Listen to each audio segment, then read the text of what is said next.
இறை வார்த்தை மார்க்கு நற்செய்தி 4ஆம் அதிகாரம் 1 முதல் 20 முடிய இறை திருவசனங்கள். அக்காலத்தில் இயேசு மீண்டும் கடலோரத்தில் கற்பிக்கத் தொடங்கினார்.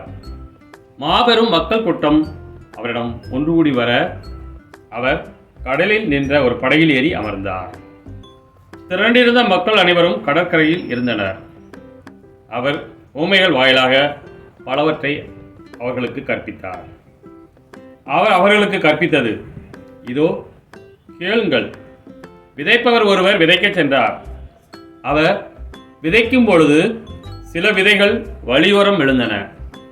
பறவைகள் வந்து அவற்றை விழுங்கிவிட்டன. வேறு சில விதைகள் மிகுதியாக மண் இல்லா பாறை பகுதியில் விழுந்தன. அங்கே மண் ஆழமாக இல்லாததால் அவை விரைவில் முளைத்தன. ஆனால் கதிரவன் மேலே எழ அவை காய்ந்து வேர் இல்லாமையால் கருகி போயின. மற்றும் சில விதைகள் முட்செடிகளிடையே விழுந்தன. முட்செடிகள் வளர்ந்து அவற்றை நெருக்கிவிடவே அவை விளைச்சலை கொடுக்கவில்லை. ஆனால் இன்னும் சில விதைகள் நல்ல நிலத்தில் விழுந்தன. அவை முளைத்து வளர்ந்து சில 30 மடங்காகவும், சில 60 மடங்காகவும், சில 100 மடங்காகவும் விளைச்சலை கொடுத்தன. கேட்கச் செவியுள்ளோர் கேட்கட்டும். அவர் தனிமையான இடத்தில் இருந்தபோது அவரை சூழ்ந்து இருந்தவர்கள் 12 சேர்ந்து கொண்டு உவமைகளை பற்றி அவரிடம் கேட்டார்கள்.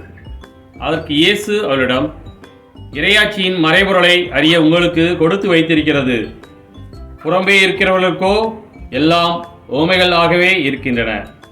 எனவே அவர்கள் ஒருபோதும் மனம் மாறி மன்னிப்பு பெறாதபடி கண்ணால் தொடர்ந்து பார்த்தும் கண்டு கொள்ளாமலும், காதால் தொடர்ந்து கேட்டும் கருத்தில் கொள்ளாமலும் இருப்பார்கள் என்று கூறினார். மேலும் அவர் அவர்களை நோக்கி, இந்த உவமை உங்களுக்கு புரியவில்லையா? பின்பு எப்படி மற்ற உவமைகளை எல்லாம் நீங்கள் புரிந்து கொள்வீர்கள்? விதைப்பவர் இறை வார்த்தையை விதைக்கிறார்.